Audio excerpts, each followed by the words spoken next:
Bienvenue à Voyage dans l'espace, où que vous soyez dans l'univers, j'espère que vous allez bien. Ici Mathieu Rancourt. Dans le premier épisode qui s'intitule « Le système solaire n'est plus ce qu'il était », c'était diffusé le 15 novembre 2020, bien, on a vu que notre vision du système solaire a beaucoup évolué ces dernières décennies. Et bien sûr, au centre du système solaire se trouve le Soleil, notre étoile, à qui nous devons la vie sur Terre. Pendant longtemps, on a considéré que notre Soleil était l'exemple représentatif de toutes les autres étoiles, que l'étudier revenait à découvrir toutes les autres étoiles. Mais nous le verrons, il existe en réalité une grande diversité d'étoiles, le Soleil n'étant qu'une étoile parmi des milliards d'autres. À noter que ce balado est accompagné par un fascicule PDF qui reprend le texte de cette narration en y ajoutant de nombreuses illustrations et quelques explications additionnelles. Ce fascicule est disponible pour nos patrons, c'est-à-dire tous ceux et celles qui nous soutiennent financièrement sur la plateforme patreon.com à raison de 5$ et plus par mois. Un soutien qui est très apprécié par Claude et par moi-même. Je serai donc le narrateur du texte de mon collègue, le journaliste scientifique Claude Lafleur, un texte qu'il a rédigé pour vous. Sur ce, bienvenue à bord. Nous vous souhaitons un agréable voyage au travers l'étrange domaine des étoiles. La Terre est au Soleil ce que le Soleil est à Bételgeuse. Voilà comment on pourrait résumer la taille prodigieuse des étoiles. On sait que le Soleil est 109 fois plus gros que la Terre, mais ce chiffre ne rend pas vraiment compte de sa taille démesurée. Pourtant, le Soleil est considéré comme une étoile naine. Il s'agit d'une étoile naine puisqu'il y a des étoiles nettement plus grosses que le Soleil, certaines étant même 1000 fois plus importantes, imposantes. C'est le cas de Bételgeuse. Bételgeuse mesure environ 1,5 milliard de kilomètres de diamètre. Si on remplaçait le Soleil par cette étoile, celle-ci remplirait tout l'espace compris jusqu'à Jupiter, englobant les orbites de Mercure, de Vénus, de la Terre et de Mars. Si notre étoile est considérée comme une naine pourtant 109 fois plus grosse que la Terre, c'est néanmoins un astre qui représente assez bien ce qu'est une étoile. À lui seul, le Soleil compte pour plus de 99% de toute la matière que contient le système solaire. Les planètes ne comptent que pour 0,14% environ, tandis que Jupiter, à elle seule, contient 2,5 fois plus de matière que les autres planètes réunies. C'est dire à quel point, nous, sur Terre, on est bien peu de choses.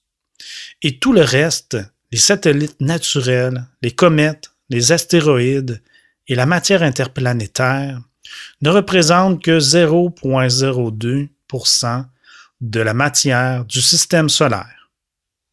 À cause de sa taille et de sa couleur, les astronomes classent le Soleil comme une étoile de type naine jaune, tout en le considérant comme une étoile ordinaire et moyenne. Il s'agit d'une immense boule de gaz incandescent qui dégage d'énormes quantités d'énergie sous forme de lumière, de chaleur et autres radiations. Sa température de surface est d'environ 5500 degrés Celsius, tandis qu'elle atteint 15 millions de degrés Celsius au centre. Ce sont là des températures inimaginables pour nous qui vivons sur une planète où la température moyenne de surface est d'environ 15 degrés Celsius. Le Soleil émet ainsi toute l'énergie qui conditionne notre climat, nos phénomènes météo, les courants marins et autres. Sans lui, la vie ne serait pas possible sur Terre. Le Soleil est une immense boule de gaz composée d'hydrogène et d'hélium. En termes de masse, il se compose de plus de 70% d'hydrogène et d'environ 27% d'hélium. Il s'agit d'un immense compresseur qui transforme l'hydrogène en hélium. Au centre du Soleil, les pressions et les températures sont si élevées que les atomes d'hydrogène se fondent les uns aux autres pour donner naissance à des atomes d'hélium, selon un procédé qu'on appelle la fusion thermonucléaire. Ce procédé génère aussi d'énormes quantités d'énergie que dégage notre étoile. C'est au cœur du Soleil que se forment les photons, c'est-à-dire les particules de lumière qui le rend brillant et qui éclairent nos jours. Étonnamment, il faut 170 000 ans pour qu'un photon de lumière, produit au cœur du Soleil, se rende jusqu'à la surface. Mais à partir de là, ce photon ne mettra que 8 minutes pour parvenir jusqu'à nous. Nous qui sommes pourtant situés à 150 millions de kilomètres du Soleil. Or, les photons filent à la vitesse de la lumière. Comment expliquer qu'un photon mette tant de temps pour migrer du cœur de l'étoile jusqu'à sa surface, une distance de moins d'1 million de kilomètres? C'est qu'au cœur de l'étoile, le photon rencontre énormément de résistance, se butant contre quantité d'autres photons qui, comme lui, cherchent à migrer vers la surface. Il lui faut donc 170 000 années pour parvenir jusqu'à la surface. Mais une fois parvenus en surface, les photons se retrouvent dans l'espace vide, ou presque, où ils ne rencontrent plus aucune résistance. Ils ne mettent alors que 8 minutes pour parvenir jusqu'à nous. C'est pourquoi on peut dire que nous nous trouvons à seulement 8 minutes-lumière du Soleil. Parmi les nombreuses autres curiosités que présente le Soleil, il y a le fait que cette boule de gaz ne tourne pas sur elle-même en un seul bloc, comme le fait la Terre par exemple. Normal puisqu'il s'agit d'une boule de gaz. C'est ainsi que l'équateur solaire met 25 jours pour effectuer une rotation complète, tandis que ses pôles prennent 36 jours. Imaginez si une telle chose est possible, si on vivait sur une planète où l'équateur ferait un tour sur lui-même en 24 heures, mais les pôles en 36 heures.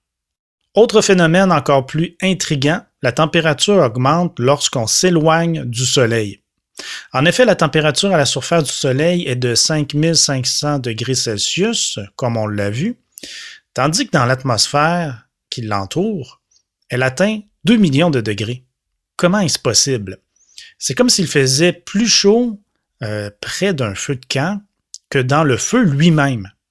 Les spécialistes ne savent pas la réponse à cette question et c'est pourquoi ils explorent en ce moment même les environs du Soleil à l'aide de la sonde Parker. Tel que rapporté précédemment, le Soleil est une étoile de taille moyenne.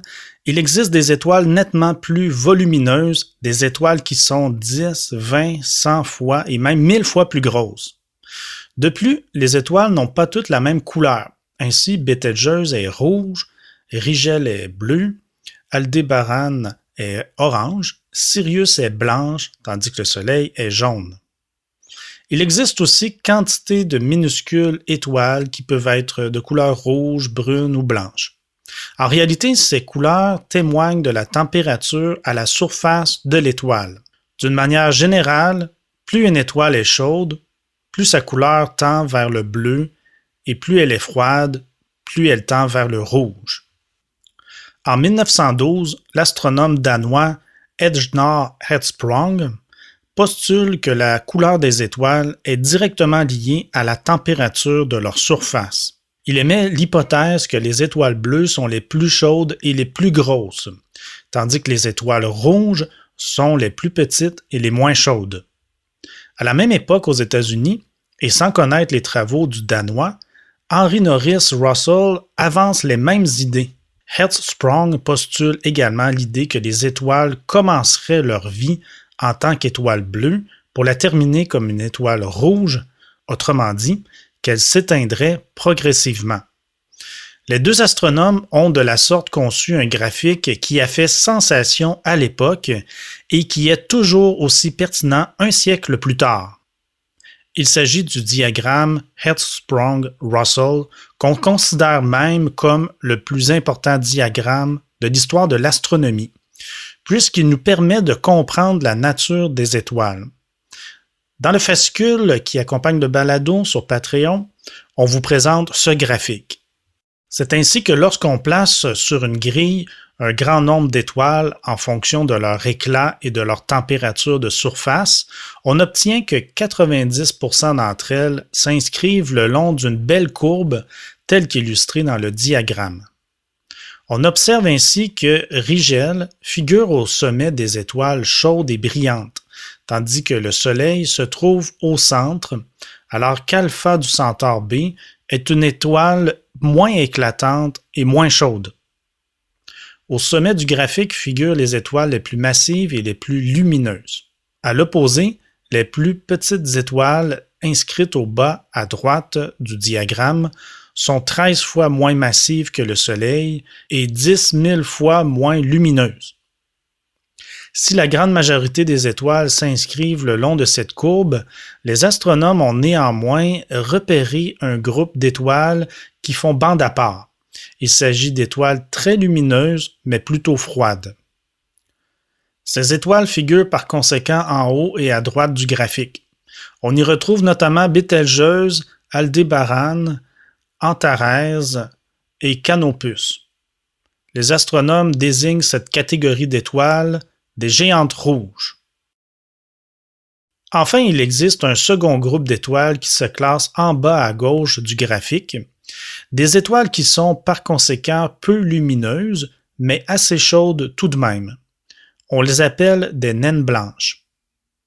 Quant aux 90% des étoiles qui forment la courbe principale, on a établi qu'elles se trouvent dans ce que les astronomes appellent la séquence principale de la vie des étoiles. En fait, ce que les astronomes ont découvert, c'est le fait que 90% des étoiles sont des compresseurs qui transforment leur hydrogène en hélium, comme le fait le Soleil. Il y a bien entendu des étoiles qui, dès le départ, sont beaucoup plus massives que la nôtre, alors que d'autres le sont moins. Mais toutes les étoiles qui s'inscrivent dans la séquence principale sont de gigantesques broyeurs d'hydrogène. Comme on peut l'imaginer, la durée de vie d'une étoile dépend de la quantité d'hydrogène dont elle dispose au départ. Cependant, et contrairement à ce qui va de soi, plus une étoile est massive, plus elle contient de carburant de départ, moins longue sera sa vie. Ainsi, l'espérance de vie d'une étoile bleue comme Rigel se compte en dizaines de millions d'années, tandis que celle du Soleil est de 10 milliards d'années. Les plus petites étoiles peuvent ainsi espérer vivre des dizaines de milliards d'années, c'est-à-dire beaucoup plus longtemps que l'univers existe, soit 13,7 milliards d'années. Comment expliquer un tel paradoxe? Par le simple fait que plus une étoile est massive, plus les températures et les pressions en son centre sont élevées. De telles conditions favorisent la conversion rapide d'hydrogène en hélium. Inversement, moins massive est une étoile, plus elle se consume lentement et plus longtemps elle brillera. Les étoiles qui se classent dans la séquence principale du diagramme Hertzsprung-Russell vivent ainsi une existence normale et paisible, même si en réalité toutes les étoiles bouillonnent d'activité, tandis que le 10% restant sont des étoiles qui ont connu une fin tragique et époustouflante. En effet, un jour, toute étoile arrive au terme de la séquence principale de sa vie. Et oui, toutes les étoiles finissent par mourir. Ce sera le cas de notre Soleil. Mais rassurons-nous, on prévoit que ce ne sera pas avant 5 milliards d'années, ce qui est une période de temps énorme à notre échelle.